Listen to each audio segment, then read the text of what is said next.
Պետական եկամուտների կոմիտեի հետաքննության և օպերատիվ հետախուզության վարչությունը տնտեսական հանցագործությունների դեմ պայքարի շրջանակում օրերս բացահայտել է շուրջ 9,1 միլիարդ դրամի ստվերային շրջանառության դեպք։ Հետաքննության և օպերատիվ հետախուզության վարչության տարածքային թիվ 12-րդ բաժին օպերատիվ տվյալներ էին ստացվել, որ Գեղարքունիքի մարզի Սևան քաղաքում գործող պարենային և ոչ պարենային առևտրով զբաղվող ընկերությունը վաճառված ապրանքների դիմաց վերցնում է կանխիկ գումար և չի տրամադրում ՀԴՄ կտրոն։ Փոխարենը տրամադրում է միայն ներքին հաշվառման փաստաթուղթ։ Արդյունքում ընկերությունը խուսափել է առանձնապես խոշոր չափի հարկեր վճարելուց։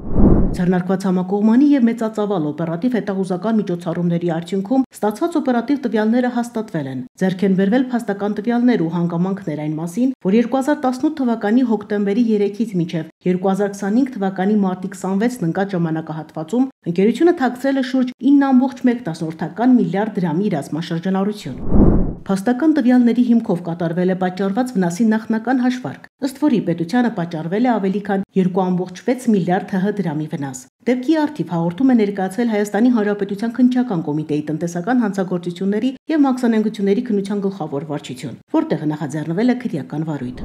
ՊԵԿ-ը հիշեցնում է, որ առկա իրավախախտումների համաձայն վաճառքից գանձված գումարների մուտքագրումը հսկիչ դրամարկղային մեքենա պարտադիր է, ընդ որում նշված պահանջի պարբերաբար չկատարումը կարող է վկայել նաև Հայաստանի Հանրապետության քրեական օրենսգրքով նախատեսված հանցագործությունների մասին։ Հաշվի առնելով այս հանգամանքը, հետաքննության և օպերատիվ հետախուզության վարչությունը հորդորում է ձեռնարկատիրական գործունեություն իրականացնող անձանց խստորեն հետևել օրենքի պահանջներին և զերծ մնալ իրավախախտումներից։ Պետական եկամուտների կոմիտեի տեղեկատվության և հասարակայնության հետ կապերի բաժին։